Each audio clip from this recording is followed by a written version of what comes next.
You're a man of wisdom, so. Well, I'm not even sure what that means. I was trying to think, boy, I hope he doesn't ask me to define wisdom because I don't think I could. Well, I'm gonna ask you to define wisdom in your own definition.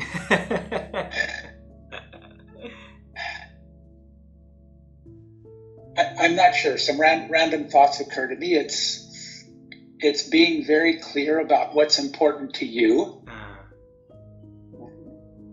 and aligning your life around those same parameters. And age comes in, that we do all age. I think if we're blessed with good genes, it's helpful. If we take care of our bodies and our minds, then we can age a little bit more gracefully. We're all going to get older. We can't fight it. And adapting to whatever occurs as we age. I think about my father who died at 93. But I remember visiting him once. He must have been, late 80s. And he would meet with a group of friends for lunch every week. And I went with him once, and he'd started using a cane because he was 85 and didn't want to fall. And one of his friends started giving him grief. "Oh, Henry, you're using a cane." And my dad looked at him and said, "Herb, you wear glasses, don't you?" Like, it's just another thing that we use to adjust to whatever our circumstances are. I never heard him rail about getting older or anything that happened to him. It was just, okay, this is what life is presenting me now. How am I going to choose to deal with it? And he chose just to, okay, I'll figure out how to deal. He started going blind and taught himself Braille because he wanted to continue to read. Wow. So I look at that as wisdom. How do you adapt to whatever you face that morning, that day, that week, with, this is my own with grace, with hope, with optimism, rather than, oh, why is this happening to me, and railing against it and fighting it, and I'm not sure that's useful. I always come back. I remember the movie Bridge of Spies. I don't know if you ever saw it. Yes. It was marvelous. Yes. Yeah, and Mark Rylance, who's a brilliant actor. But my favorite scene in there was the night before they were going to cross at Checkpoint Charlie, and Tom Hanks' character says to him, "Are you worried?" And the Mark Rylance character says, "Would it matter?" Would it matter? Yes. And I just thought, what a brilliant way to sort of go through life. I'll worry about the things I can control, and I'll do what I can to deal with them. But the other stuff, why waste energy worrying about things that might happen, could happen? It's not the same as not planning. You can think about, okay, what could happen? What might I do about it? But to be anxious about those things we can't control, I think part of that is wisdom. Learning what's important to you. What are those things that you do have some control or influence over, and acting on those, and letting all that other stuff that I think affects us a lot more in our youth. Wow. Just letting that stuff go. We already starting the conversation already, Neil, but without proper introductions to our audience who you are. That's not fair for them, right? So in our culture, it's very honored for our audience to know who you are and the works you are doing. Now, please do that for them, please. Oh boy, this is always tough. How to introduce myself? I'm a husband of now 37 years and a father for 30 years. For the last, since 1989, I've been engaged in consulting, first internally inside BP. Had the pleasure of spending 4 years in London as head of organization development for Europe, and worked all over the world, which is probably the highlight of my career. And I left BP in 2006 and started my own consulting firm called Profound Conversations because I realized that what I bring to working with senior executive teams is the ability to help them talk about what matters in a way that makes a difference. So helping people focus on what are the important conversations they need to have, and then how can they have those conversations in a way that they truly understand each other, they truly understand the data they're working with, and they can make better decisions going forward, knowing that there's no such thing as the right decision, just the best decision given what you know at the time.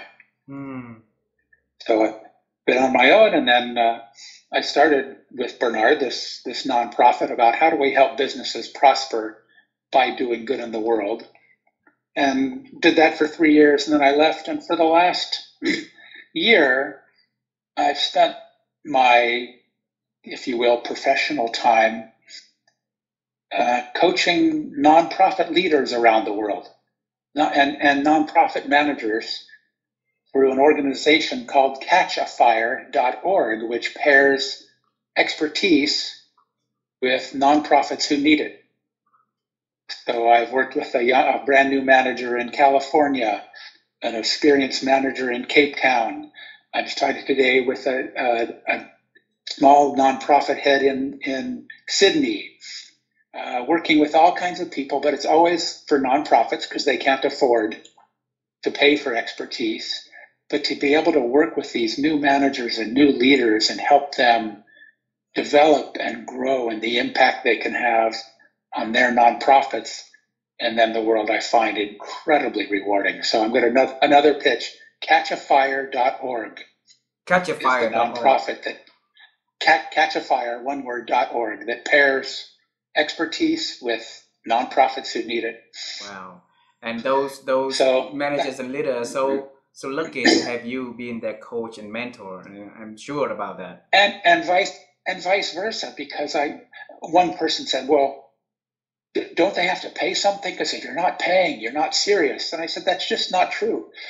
These people are desperate to learn and grow, and they're so passionate about their cause. To be able to be in a position to help them grow and have a greater impact, I mean, to me, it really is my purpose these days. And it brings me incredible joy. So to me, that's part, again, getting back to that is part of wisdom. Where's your passion?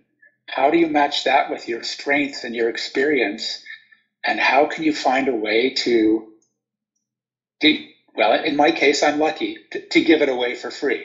Beautiful. If not, I'd find a way to do it for money. But right now, I am so blessed to be in a place where I can do this work for people who can't afford it and have an impact on the world that way. Beautiful, beautiful. And see, along the way, the works that you've been doing is all surrounding with wisdom. Profound conversation is to help the people to figure out how to communicate better.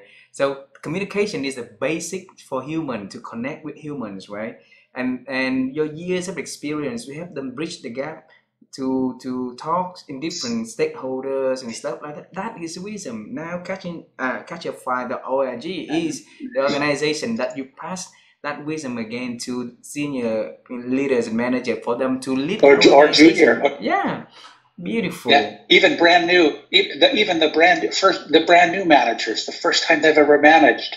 And I realized how fortunate I was working for a global oil company. The training I got, the development I got, to be able to give that back to people who have no access to that kind of the tools, the methods, the approaches, and just to be able to share that. Beautiful. Is beautiful. Now, when my wife and I, we didn't even know why we're starting this journey of research on aging and wisdom. We just knew that something inside of us calling us to doing that. All right. So when we thought of who we're gonna invite in for the 50 people that we're gonna selectively invited for this research, your name definitely on the list. So when you received the invitation, what did you feel?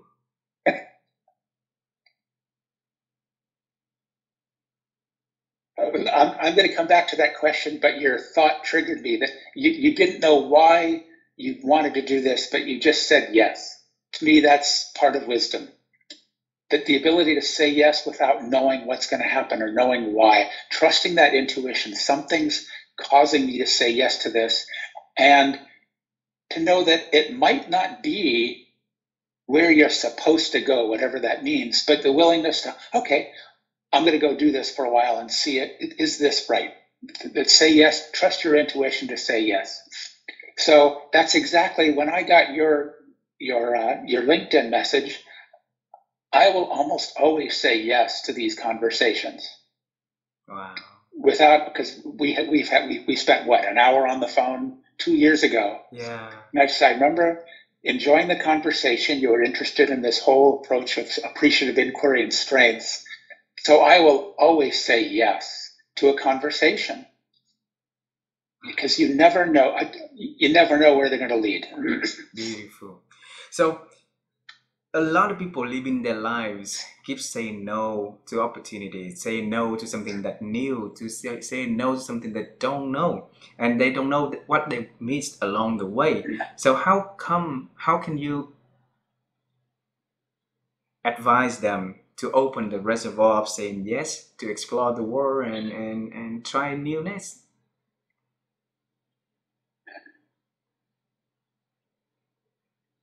Two things come to mind. One was a Stephen Covey quote. I know he borrowed it from somebody else, but it's easy to say no when there's a bigger yes burning inside. Oh. It's easy to say no when there's a bigger yes burning inside. So if you're saying no to something, what are you saying yes to? And if you don't know that, then recognize that, just think of saying yes as an experiment. There's no such thing as a failed experiment. You always learn. So, we could have had this conversation. It could have been a complete bomb, that, your questions weren't very good, or I wasn't very articulate. I go, oh, okay, so what did we learn from that? And next time. So think of saying yes as an experiment. And it's not a commitment for life. It's not a vow. It's, I don't know where this is going to go. Let's just try it for a while and see.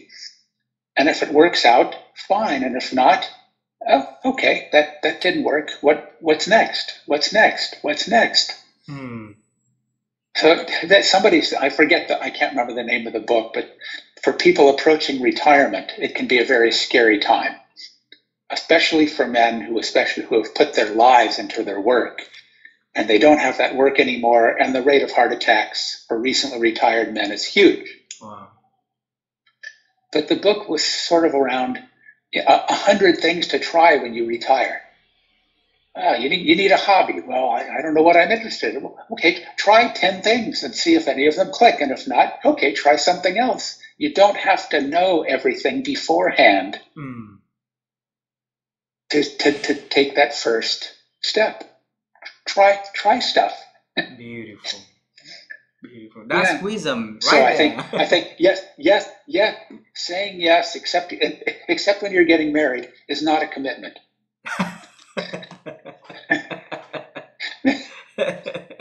Neil, earlier you mentioned about the movie The Bridge of Spies, right? And the character, and they say the very beautiful thing is, would it matter? So we say that, there's a lot of people at a certain age in their lives, they will see things very clear, right? And then things that they can control, they do it. But things they're not able to control, they let it go. It wouldn't matter anyway, right? So how can we develop that capacity to see what we can control and let go of what we cannot control?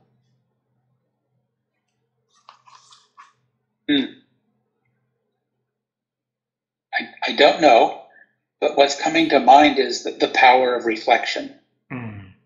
So you're facing something. It's to slow down and reflect and think. Is this something within my circle of control?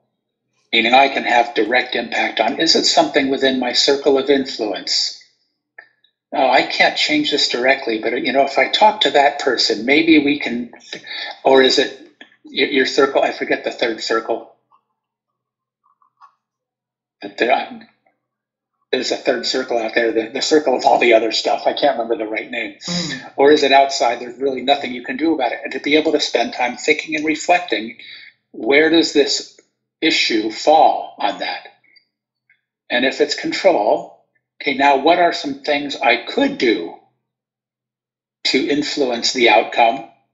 Which of those do I think might give me the best chance? And which of those am I going to start trying and learning as I go? What's that first baby step I can take within my circle of control?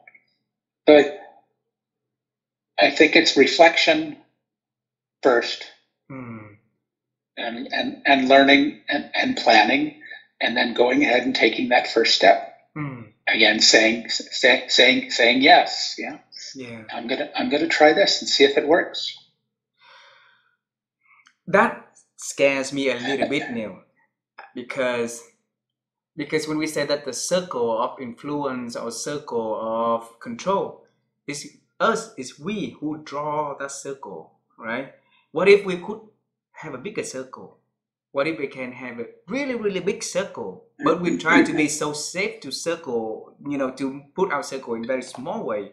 So that's a great point. How do you avoid those self-limiting thoughts? Yes. And I think there's some innovation tools you can use, some creative thinking tools. It'll come to me in a second. The creative whack pack is one I've used before. The creative whack pack, WHACK, the whack pack. There are a whole bunch of innovative thinking tools, very simple. But so what if you had unlimited funds? What if you had unlimited time? Anything to start removing those barriers that are making us constrict that circle. So what if I had unlimited money? Okay, well, I could do this, and that. Okay, now let's shrink that back based on reality versus everything we're worried about. So using some simple creativity tools can help expand that thinking. And asking yourself, how am I limiting myself right now with my thinking? What's something I could do, or a thought pattern I could change to just make that circle a little bit bigger? If the circle's this big, what could I do to make it this big? In coaching, I'll often say, so how likely is they'll commit to an action? Well, how likely are you to really do that? Well, it's a 6. Okay, what would it take to make it a 7? Yeah. Not what can you do to make sure you actually do it? What would make it a 10? Because that's scary. What's one small thing? Well, if I had a friend call me every day, great, do that. The same thing, how can you expand your circle of control just a little bit? Beautiful. We don't have to take leaps into the future. We can take small steps and learn as we go. Some people are much more comfortable taking giant leaps. Great. That's for them. Wow. Yeah. I think about a Peter Block quote. He said, benchmarking provides hope, not guidance. Benchmark provide hope, not guidance. Hope, not guidance. So I think about the same thing. Just because you can take giant leaps into the future, okay, good, that works for him. Okay, what can I do to take just a little bit bigger step into the future? Oh. If he can do it, I can do something similar. So I don't have to follow you. Again, that's part of wisdom. I don't have to be like anybody else. What can I learn from them that I can apply to myself, my own personality, my own resources, my own situation? Wow. So don't compare yourself with others. Learn from what others have achieved, and what did they do, and what can I take from that? And again, I think a big part of this is knowing your own strengths. Then you reach to another direction right there. The harder part for us is know thyself, right? Know about ourselves. So knowing about our thinking is already hard already. Now, how can we help ourselves to know about our own self and our own strength? The only assessment I've used for the last, I don't know, 10 years is the VIA Survey of Character. If you go to viacharacter.org. Can you spell it? V as in value, IA, VIA, character.org is the website. It's a nonprofit again, and they, back many years ago, what I like about this assessment, it's based on 3 years of research. So this is a research-based tool. It has true validity, scientific validity, unlike many other tools which only have face validity. There's no scientific background. It's the only tool I know that's used for peer-reviewed psychological papers. So it has validity. It comes from the whole field of positive psychology, but they did research on what's best about humans when we're at our best. And they looked around the world. They looked at 3,000 years of literature. They looked at the 6 major religions, anybody who had ever written or said anything about character strengths. And they identified hundreds. And then they went through a very rigorous narrowing process, and they identified 24 character strengths, personality traits. I like to think of them as character strengths. And there's a self-assessment you can do to identify your character strengths. So some of my top 7 are creativity, humor, appreciation of beauty and excellence, love, curiosity. So I learned a lot about myself, and then there are descriptions of these strengths and how do they show up. And a couple things I love about this approach is my number 24 strength is perseverance. It is still a strength, but it is not like it. I will not use it all the time. If I use it too much, I'm going to get exhausted. But it's there when I need it. But I will be using these top 5 or 6 strengths all the time. I can't help myself. So I think this is very useful, because one thing it allowed me to do when I was talking to new clients, I could be very forthright about, when we work together, we're going to work hard, but we're going to have fun. We're going to try some new stuff, because that's creativity. And we're going to come from a position of strengths. We're not going to focus on your opportunities for improvement. So being able to talk very succinctly about what do I bring to my coaching engagements? What do I bring to my life? What do I bring to my relationships? What do I bring to my parenting? It becomes very clear. And one thing I love about the report you get from VIA is what happens when strengths are underplayed or overplayed. Which is very important, because what we often do is a strength overplayed with, they're whatever, instead of recognizing it's just a strength getting overplayed. Love overplayed as a parent can become overprotective. You don't let your child develop. It's not that you're a bad parent, it's you love them so much, but it's being overplayed, so it changes the conversation. So I think that's a very useful tool to understand yourself better and know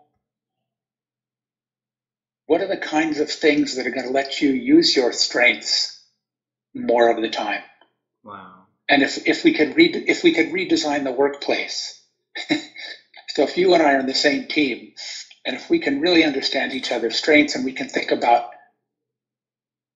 what's the work that would benefit, that would play to your strengths more, and what's the work that would play to mine, because we know when we are working at our strengths, it's not work, it's joy. It's that state of flow. Yeah. Wow. So I think that's part of it, really knowing yourself at a deeper level in a different way. Beautiful, beautiful. When you say that overstrength, there's a movie I remember, Apocalypse from X-Men, from DC movie. And they say that when you give people wings, they might fly too close to the sun and got burned, right? And that is exactly the overuse of our strength. And a lot of people are overusing their strength also at the moment without realizing it. And when you say that finding via assessment is a way for them to understand, what else that we could use to find the balance between, like using, not underuse but not overuse our value, our power, our strength, even our weaknesses also. Feedbacks from those who know you. Be willing to ask. Here's something I'm really trying to work on in my life that I'm trying to improve. Can you let me know when I'm doing this really, really well? And can you let me know when it might be something I could be doing better? Notice that language. Let me know when I'm doing it really well, and not let me know where I've screwed up. Let me know where I'm falling short. Let me know where I failed. Let me know what I could do that would make it even better. Very subtle. One thing you could do is if you just listened a little bit more when you're talking to people, I think you would be much more effective. It's much better than saying, "Oh my God, you never shut up." But people not really desire to be listeners, not really desire to be a well listener themselves. So how can we become a better listener? What's the one small step you could take? What's something you could try? Is it first, do you really want to become a better listener? Okay. So that's the first step. Yes. and that because in my coaching, the number of leaders said, "Oh, I wish I had more time with my family." I'll say, "Do you really?" Well, yeah. So, okay, what are the consequences you get now from working all this time and traveling all this time? Well, I get money, power, decision making. I said, yeah, and your family, do they like having 2 homes and taking? Yeah, they do. Okay, so you are choosing consequences. Let's make it explicit. Yeah, you're right. Do you really want to spend more time with your family, which means less money, less power, less chance of advancement? No, I like to. Okay, so it takes away the victimhood. So I'd say, do you really want to become a better listener? What would that do for you? And are you willing to take the consequences? Because that will take some work. It will take some time. It will take some effort. It will probably take getting some feedback from people that you're not going to like. Do you really want to do that? And being able to have those profound conversations with yourself. Or if you can find a trusted coach, a partner, someone who will challenge you that same way. Are you serious about this? Do you really want this? At the extreme, you look at the Olympics that are going on right now. Those people are choosing their consequences in terms of the life they've led, the hours they spend practicing. They know what they've given up. And they've made a very conscious, explicit choice. You don't become on the podium, "Oh, I think I might try X." So at a much lower level, do you really want to become a better listener? Beautiful. Here's the thing, everything happens when we make a decision, always have some consequences along the way. So a part of wisdom is make them explicit. Yeah. What are the consequences I'm choosing? What if they don't see the consequences?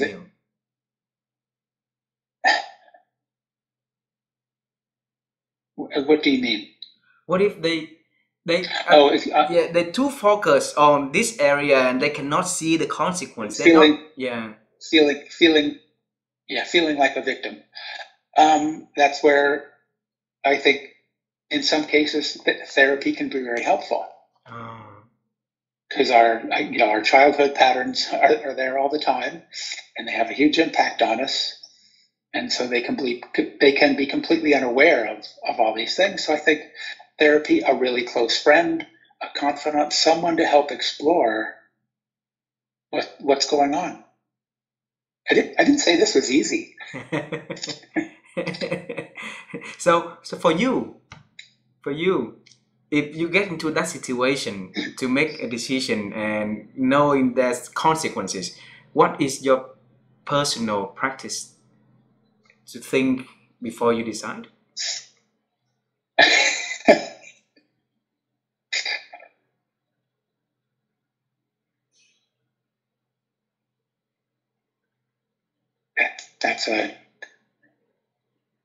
My initial answer is no, because of again, the kind of person I am. I tend to act first and then see what happens. I am not a planner. I never have. My wife is an amazing planner. It's something I love and admire about her. I am not. It's, well, let's just do something, and then I'll sort of process what's happened after, and then, oh, that didn't work. Let's try something else. I was about to say I could probably benefit from more thinking and planning, but I know I never will. So I'm interested to know how your word and your wife were gonna matching together. We work very well together, and we drive each other crazy. Because I think I help her not worry so much what's going to happen, and she helps me worry a little bit more about what's going to happen. To plan for her birthday, I planned an entire day getting people together, going out and buying all this stuff. So I can do it when I need to. I find that stuff exhausting. She loves doing that stuff, but so together we make a good combination. I help her relax a little bit and worry less about things, and she helps me worry more about things. I think is the best way to describe it. And at times we both overuse our strengths, and it gets us into trouble. Wow. So plan, and then something happens, and we'll see what happens, and then something happens.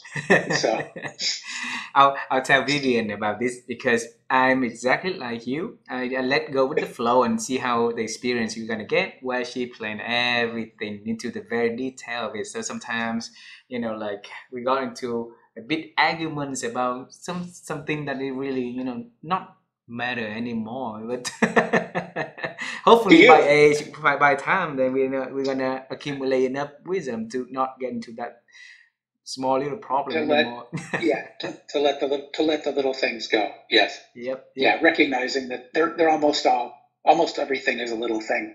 Yeah. Neil, along the way of us growing, there's that. How can we develop the system that can help us to not derailing from, getting things affecting our aging with wisdom, though? What should we watch along the way? I'm not sure I understand your question. Try another way. Let me try another way. Huh? There's something that we have a to-do list. So if I do this, then I can have a chance to be wiser with time. But if I'm not doing these things, they also have a higher chance of not getting more stupid by time. So what would be those not to do if I want to become a wiser person through time?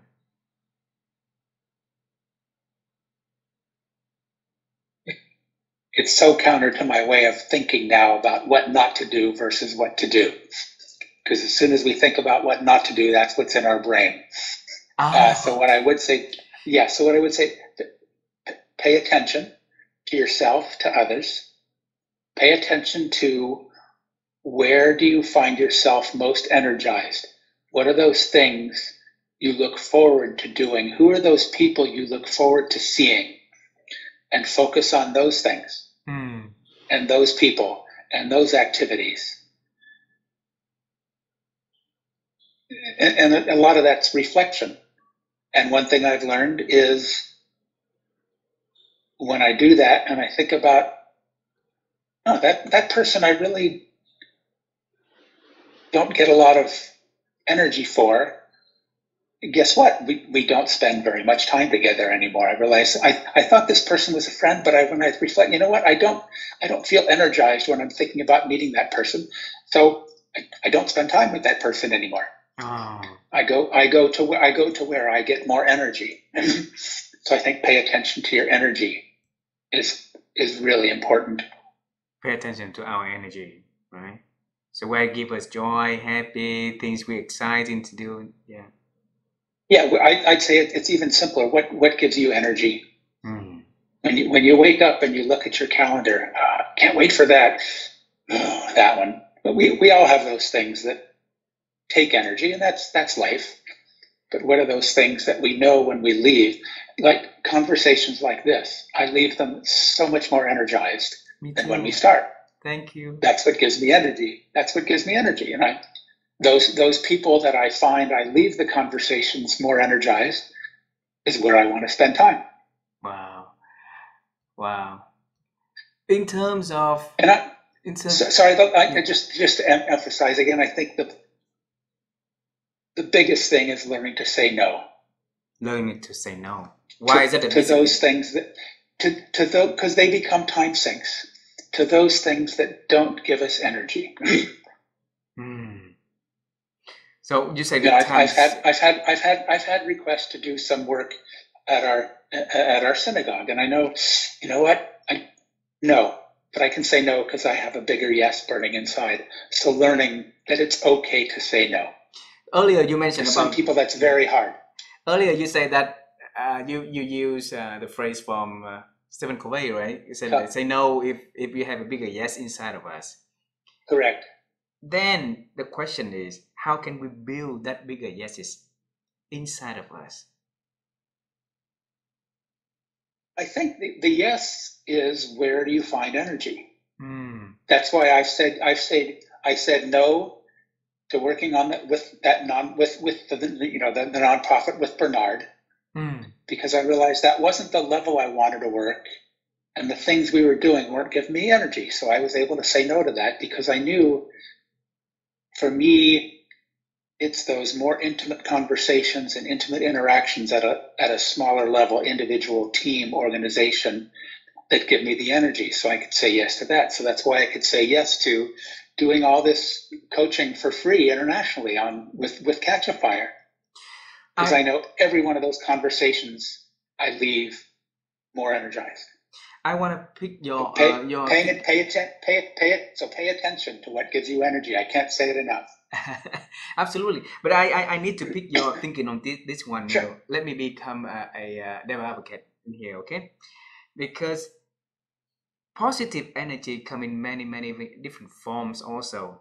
So sometimes we don't know, you know, what we can see now is positive energy. For example, like if I'm after this conversation, I'm gonna go out and have beers with my friends. They give me joy and energy. But tomorrow I wake up and I will be, exhausting and stuff like that. So something that can give me certain joy and energy for now can hamper my energy in the future. So how can we distinguish that along the way? You already did. You said I wake up the next day exhausted, and you didn't say hungover. So is that a consequence you want? There's a lot of people realize it also, but keep on going to that will again and again and again, not just 1 week, but 1 year, 10 years of their lives. So the moment that they can stop, that wrong investment on the energy, that they thought a positive energy, the better for them to be aging with and become a wiser person themselves. How can we help them to realize that? I'm not sure I have an answer for that. Mm.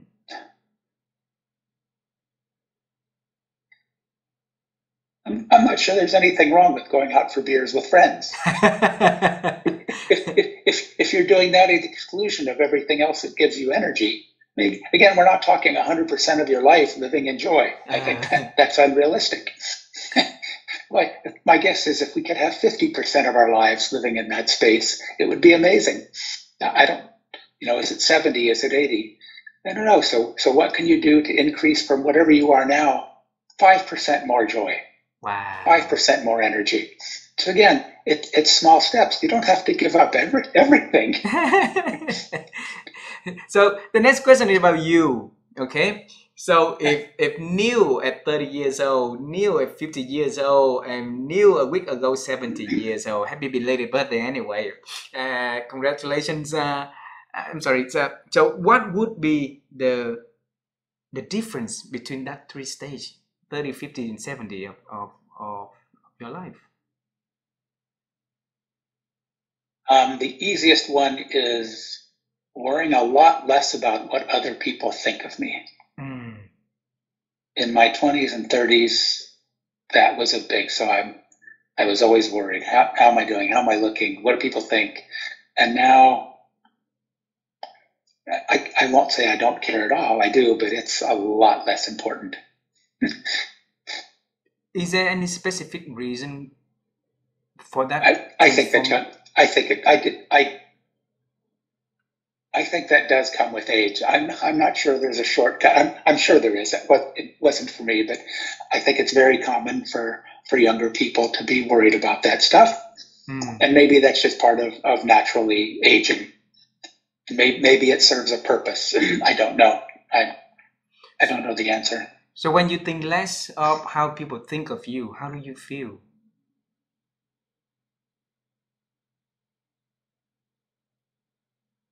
Or would it matter? I'm so much less anxious or worried or wasting energy. Oh, how did that sound? Did that come out all right? I wonder if they think I'm stupid. It's just an energy suck. It just drains you. So do you think that at younger age, we can adopt that capacity of think less of what people think of us? I hope so. Okay. I hope so. Yeah. So if I don't have hints about how to make that happen. So if you can pick just one advice from now, you say, okay, you are 42 years old, 43 years old. Here's an advice from Neil for you to think less of what people think of you. For example, like what would be the advice you give me, my friend?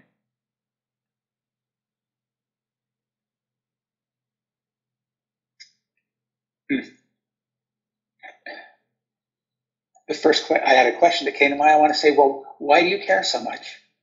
Because why does it matter to you? What all these other people think of you? Now, certain people, I care a lot about what my wife thinks of me. I care a lot about what my close friends think of me. I care a lot about what these people I'm working with on Catch a Fire think of me. I want to make sure they're getting value from our conversations. So in that respect, it's not like, I'm just me. I don't care what you think. But certain other people, you don't like me? Okay. I remember having conversations with potential clients that this isn't going to work. I can just tell. Okay. I see. And to know, here's why. To know that what other people think of you, except those really closest, really don't matter to you and your life and what's important.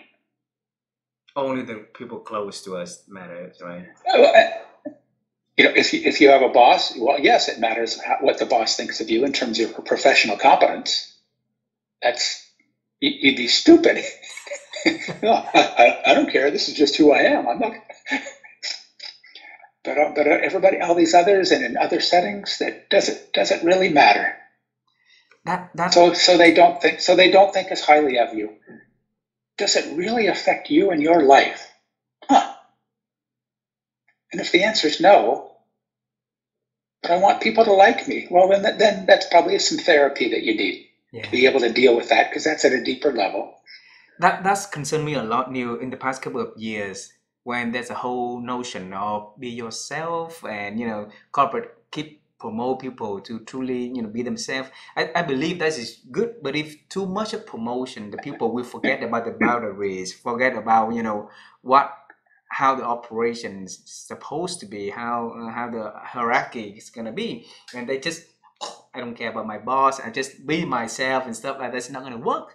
So I agree. It doesn't, because we're humans. We live in a world of connections and conversations. And so yeah, you can be yourself all you want, but guess what? People aren't going to want to spend time with you. So if you're a complete jerk, great, be yourself, be lonely. You cannot be yourself, because we are defined by our relationships. Yeah. We are not singular human beings. We are defined by our relationships. That's what creates who we are in this world, I think. Beautiful. I agree with you too.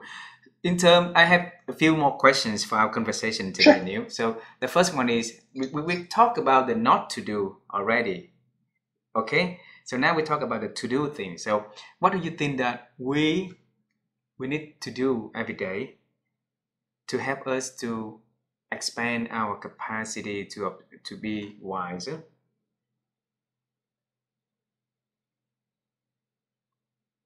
We talked about it a little bit. It's reflection. It's focusing on your energy. Okay. It's focusing on those people and activities that give you energy, that bring you joy, and shedding those things that are less so, that you can let go of. What can you let go of?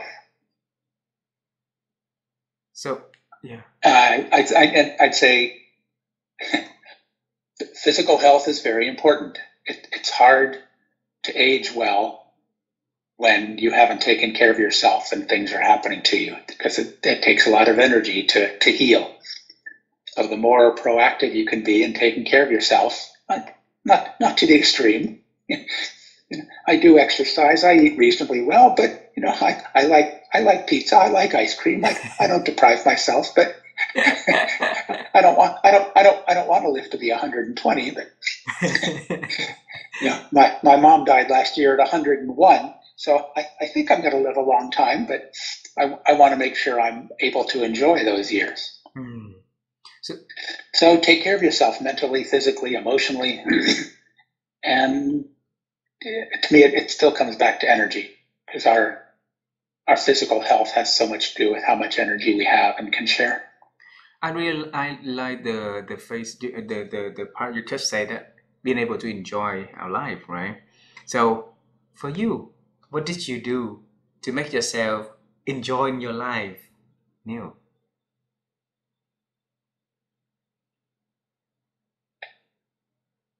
I was fortunate. When I was working, I had a job that gave me great satisfaction for years and years and years.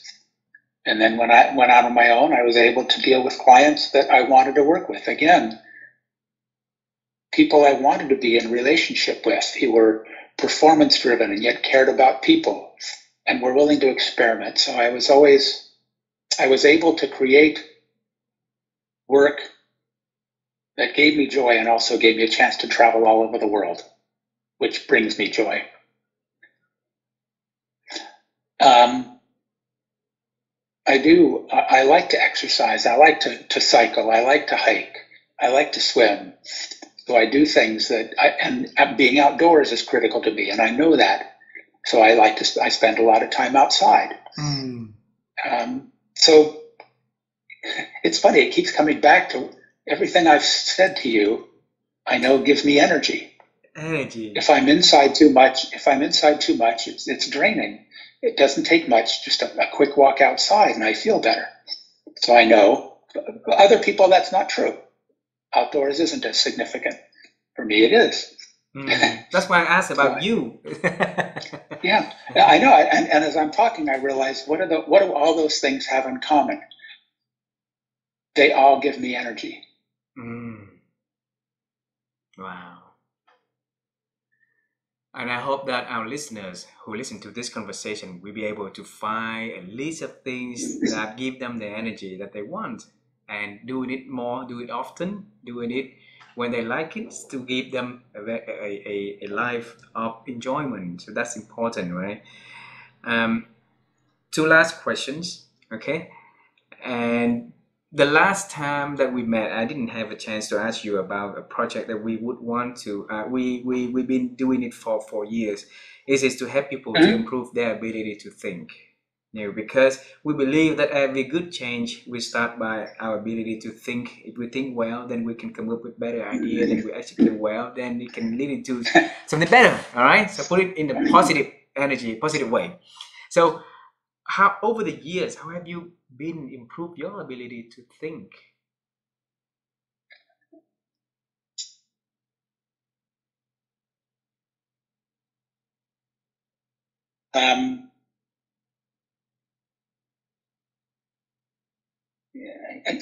I think I'll come back to your question, but I take a little issue with not thinking is important, but it's not the only thing. Oh. How can you improve people's ability to feel? How can you improve people's ability to connect with other people, which I think are equally important? Thinking is one way of being in the world.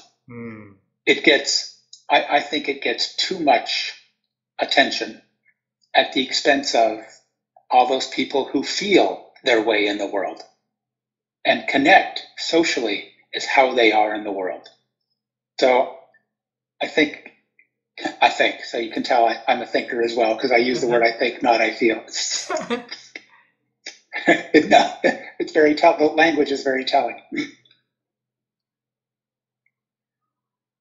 So how have I improved the way I think? I love to read and getting ideas from both, the professional books as well as fiction and nonfiction. I think I improved my ability to think by engaging with people who think differently than me. I'm a member of a book club, and one member is the most analytical reader I have ever seen in my life. And he pays attention to details that I would miss. But because I know Erwin, I now read a little differently. It's changed a little bit how I think when I read. Beautiful. Erwin, his name. Yeah. Erwin. Yeah, I'm laughing. Just certain stories I could tell I won't, but just such an analytical reader.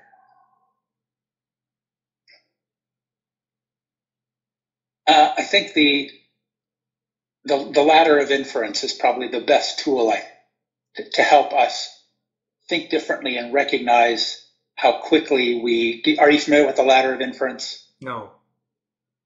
Okay.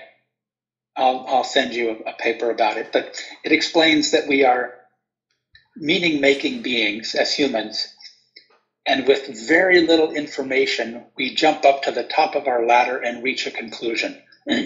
Oh. Very little data. It's a fantastic tool. Have your watchers look up ladder of inference. It's a tool Chris Argyris developed years and years ago. But trouble is we don't think very much. We leap to conclusions with very little data, and we forget that we don't have access to all the data. We don't have the same experience, so we process data differently based on my experiences. You and I can look at the same thing, and because we have such different experiences, we will reach different conclusions about what the data mean. And then we will reach different conclusions, and we will take different actions based on the exact same data. The story I always tell to illustrate this is, imagine, I do this with a big group of people, you're at a really fancy resort hotel. But you are the world's foremost expert on safety. So you've just spent 2 hours doing a safety audit for this hotel. Okay, and then I say, tell me about the hotel. Well, you have fire extinguishers, you have emergency exits blocked, you don't have the right exhaust fans in the kitchen. So that's what you as a safety expert paid attention to. And then I say, okay, imagine you are a young bride and her mother at this hotel deciding if you want to hold your wedding here. Walk around for 2 hours, tell me about this hotel. You will tell me, the lobby is beautiful, the flowers, the food was delicious, the ballroom was gorgeous, the ground. So 2 people walking around the exact same hotel, 2 completely different stories. So we do that all the time as humans. we forget that we only are paying attention to certain data because of our biases, our prejudices, our upbringing, our experiences, but we think that is the truth instead of our truth. So by learning that we think we're thinking, but we're not, we're leaping into conclusions. We don't have all the data. Everybody's experience is different. How can we learn? How can we, first of all, recognize we do this all the time in a split second? How can we learn to bring in these other perspectives, this other data, this other set of experiences, and expand our thinking that way? Because if you ask people, if you find yourself in a debate, stop and go, help me understand how you reach this conclusion. What data do you have? It will end the debate right away, because what often happens is, oh, I didn't know that. That's wisdom right there. It's the only way. It's the only way I know to change somebody's mind is you get down to the level of data and you say, oh, that's interesting. I didn't know that. Now let me share my data with you, because here's what the data I have and the experience. Oh, so to change your thinking, realize you're often not thinking at all. What is the tool name? The ladder, LADDER, the ladder of inference. INFER, inference. Inference, yeah, ladder of inference. But you're gonna send it's me one of the most powerful. Yeah. Send me. Make sure I have your email. I'm not sure I do. I sent you an email earlier today. Yeah. Yes, I do. Yeah. Send me that one. Thank you. Yes. The last question. Expand your thinking by. Go ahead. I will be very interested to look for that ladder of inference, and I'll let you know how I feel about that one, and I will share with my family first for them to gather the feedback, send it back to you. Okay. The last question about the future. Okay. Is there anything exciting you are working on, and you want to talk more about catchafire.org to tell us how we can connect with you and how we can learn from your experience and wisdom?